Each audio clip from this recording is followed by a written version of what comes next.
ঢাকঢোল, বরযাত্রী, গায়ে হলুদ, কন্যা সম্প্রদান সব মিলিয়ে একেবারে পূর্ণাঙ্গ বিয়ের আয়োজন। তবে এই বিয়ের বরকনে মানুষ নয়, একটি বট আর একটি পাকুর গাছ।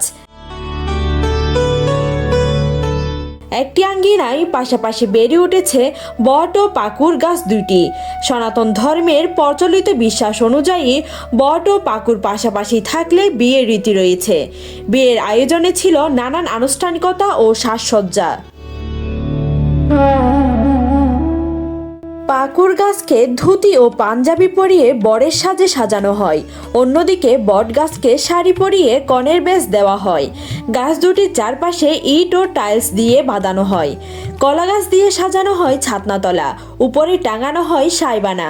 বিয়ে উপলক্ষে গ্রামের নারীরা হলুদ শাড়ি পরে হলুদের আয়োজন করেন। বাদ্য বাজনা, সানাইয়ের সুরে নদী থেকে জল নিয়ে আসেন তারা। যথারীতি অর্ধশতাধিক বরযাত্রীও আসে, তাদের উষ্ণ অভ্যর্থনা জানায় কনে পক্ষ। অতিথিদের পরিবেশন করা হয় পোলাও, সবজি, ডাল সহ বিভিন্ন নিরামিষ তরকারি, পায়েস ও মিষ্টি। সন্ধ্যার কিছুক্ষণ পরে ছাতনাতলায় মন্ত্রপাঠের মাধ্যমে বিয়ের আনুষ্ঠানিকতা সম্পন্ন করেন পুরোহিত কমলচন্দ্র চক্রবর্তী।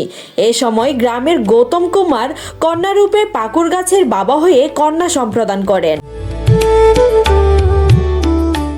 এবং বর রূপে বটগাছের বাবার দায়িত্ব পালন করেন বাড়ির মালিক গীতিকান্তি রায়। এই দায়িত্ব পালন করতে পেরে তারা দুজনেই আনন্দিত। তাদের ভাষ্যমতে এই বিয়ের মাধ্যমে দুই পরিবারের মধ্যে আত্মীয়তার বন্ধন তৈরি হয়েছে। আয়োজকদের মতে ধর্মীয় বিশ্বাসের পাশাপাশি একটি পরিবেশগত দিক রয়েছে।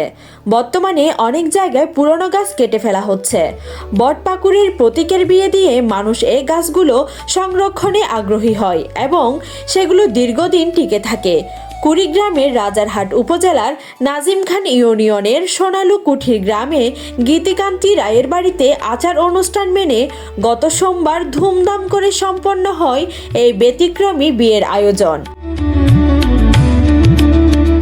Parna Chowdhury, news desk, Hindus news.